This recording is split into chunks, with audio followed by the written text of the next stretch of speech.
Hello everyone, and welcome back to my channel, Cooking for the Family. I'm Devon, and today I'm going to be sharing with you Christmas bread, also known as eggnog bread. It is so yummy and delicious. I cannot wait to share this recipe with you. And this is part of my 12 days of cookies and Christmas treats that I am bringing to you this holiday season. Are you ready? We're going to get started. So we have our mixing bowl. Into my mixing bowl, I'm going to be adding a half a cup, which is 1 stick. So I'm adding 1 stick of salted butter. And I like to use salted butter in this recipe. So I'm adding 1 stick of salted butter. And it's nice and soft. And to our butter, we'll be adding 1 cup of granulated sugar. And hey guys, if you're new here, go ahead and hit that subscribe button. And if you like this video, please give us a thumbs up. It's free, and you know what? It means the world to our channel. And so next, once I have my butter and sugar in my bowl, I'm going to turn on my mixer because we really want to make sure that we blend the butter and the sugar. We want to whip it really good. It's going to become nice, light, and frothy. Okay? And so once we have our butter nice and whipped, next we're going to go on and add in our eggs and vanilla. Now we're putting in 2 eggs into our recipe, and our eggs are at room temperature. So they were sitting on my counter, becoming room temperature. And the reason why you want to put your eggs in, have your eggs at room temperature when especially when you're making your cakes, and that is because your cakes and your breads, and that's because when the eggs are nice at room temperature, they actually blend in better to your batter and to your recipe. Okay. Now also I had my vanilla, and we're putting in 1 teaspoon of vanilla, and that's 100% vanilla extract that we added. And guys, in the description box below, I'm going to have a list of all the ingredients that we are using for our wonderful Christmas bread. Now next we're going to put in some Jell-O instant pudding, and I like to use the French vanilla Jell-O instant pudding, but if you cannot find the French vanilla version of it, you can use just regular vanilla instant pudding, okay? And we are using a 3.4 ounce box of vanilla instant pudding. Okay, now we're going to add our eggnog next, but before we add our eggnog, we want to go in and get our mixer going on low. And so we just want to start to kind of blend in the instant pudding that we put in. Now our eggnog, I'm using eggnog. You don't want to use, there's different kind of eggnogs on the market. You don't want one that's super thick, and that's because it will kind of change the consistency of our batter. And we're using 1.5 cups of eggnog, and you want to make sure you always shake up your carton of your eggnog before adding it to the batter. So we're using 1.5 cups of cold eggnog. And we're just going to put a little bit of the eggnog into our batter to start, because what we're going to do is we're going to be alternating between our eggnog and our dry ingredients. Now our dry ingredients, I went on and I sifted in my bowl. I have my dry ingredients, which is my flour, my allspice, my salt, as well as my baking powder. Okay, and so I'm just going to put in a little bit, and we're going to be alternating, like I said, between our eggnog, our wet ingredient, as well as our dry ingredient, the mix that we have there.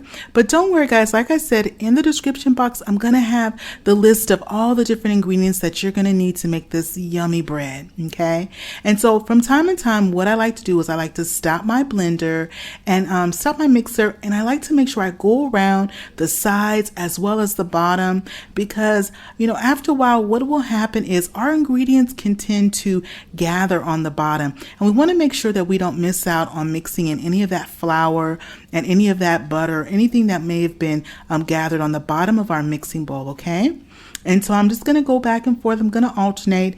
Now something that we're going to add that makes this so special, totally holiday, is that rum. And you can add whatever favorite spice rum you like.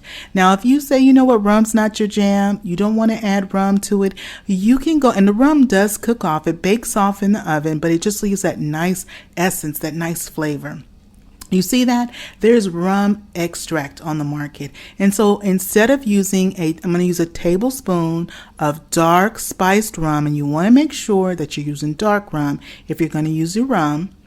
So a tablespoon of dark spiced rum. But if you don't want to use rum, you can go on and use rum extract, and you just need to use a teaspoon, okay? Just a teaspoon. You would just need to use a teaspoon of rum extract, all right? And so either one of those works really great. And so here I go. I'm just going to finish up by alternating between our the eggnog and the dry ingredient, like I said. And then you want to always finish with the dry ingredient. And the reason is because you want to make sure that you don't over mix your batter. And so the dry ingredient, you always want to end when you're alternating between the two. You want to end with your dry ingredient, all right? So our batter is done mixing, and we're just going to go on and just check to make sure we have nothing on the bottom that has gathered. And you see, I'm just doing like a little flip of my wrist with my spatula, and you see that? That's what you want your batter to look like for your Christmas bread. It comes together very nicely with this recipe. Now I have a loaf pan. This is a 9x5 loaf pan that I have both greased as well as floured. I actually sprayed. I used my nonstick spray as well as flour. And you do want to do this with this recipe to make sure that you don't that your loaf does not stick at all. Okay. And so once I have it in there, I just like to go on and even it out. Now, while I'm doing this, my oven is getting preheated on 350 degrees. And your loaf will bake for anywhere from 60 minutes up to 70 minutes, depending on your oven, okay? Okay, our oven is up to temperature and it's time to bake our bread. Also, guys, I wanted to note that if you wanted to make several smaller loaves out of this recipe, you would just go on and adjust your cooking time, okay? Now we're going to make that beautiful, lovely glaze. And it is so simple to make this glaze. All you need is 2 tablespoons of softened salted butter. And again, I'm using salted butter. So 2 tablespoons of salted softened butter. I'm using 1 cup of powdered sugar. And I'm going to use 2 tablespoons of eggnog. Okay, and then I'm also going to put in a pinch of allspice. Now, if you don't have any allspice, you can also use a nutmeg, but a pinch of allspice just keeps those delicious flavors of the holidays going.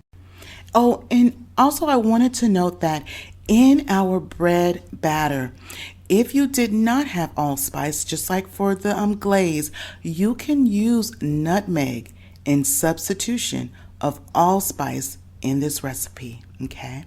Now, since we are using eggnog to make up our glaze, you want to be mindful not to let your Christmas bread sit on your counter or your table overnight. You want to make sure that you refrigerate that, okay? Now, if you don't want to have a concern with that, what you want to do is instead of using the eggnog to make up your glaze, you would go on and use water. Just substitute it for water and just judge the consistency accordingly, okay? Our glaze is nice and smooth, and that is because you want to make sure that those 2 tablespoons of butter are nice and soft. Our bread is out of the oven. It smells so good in the kitchen. And now I'm just going to go on and loosen it up from our pan. Nice golden brown. It's nice and done. I use my tester after 45 minutes of the bread baking just to see kind of where it was at with doneness, because you want to make sure that you don't overcook. You don't want to overbake your bread. And so you want to make sure that as it continues to rise in the oven after that 45 minutes, that it's not moist. You don't want to see any moisture at the top. That means that it should be nice and baked through and through. It came out so nice and clean from the pan. It has cooled nicely, and now it is time for us to go on and add our glaze. Now, putting our glaze on our Christmas bread, you can actually do it one of two ways. This first way is like a drizzle or doing the ribbon effect. And so that's one way to put on the glaze if you just want to kind of go back and forth and make a bit of a design, a crisscross or what have you.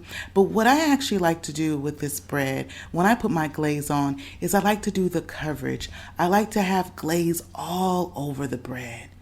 Just like that. I'm going to go and pour it all over the bread. And this is nice because I like to have that full coverage on top. So every slice has full glaze on it. The glaze is so delicious and yummy. It just goes so perfect with this bread. And I just move it around just like that. And I just like to cascade it down a bit.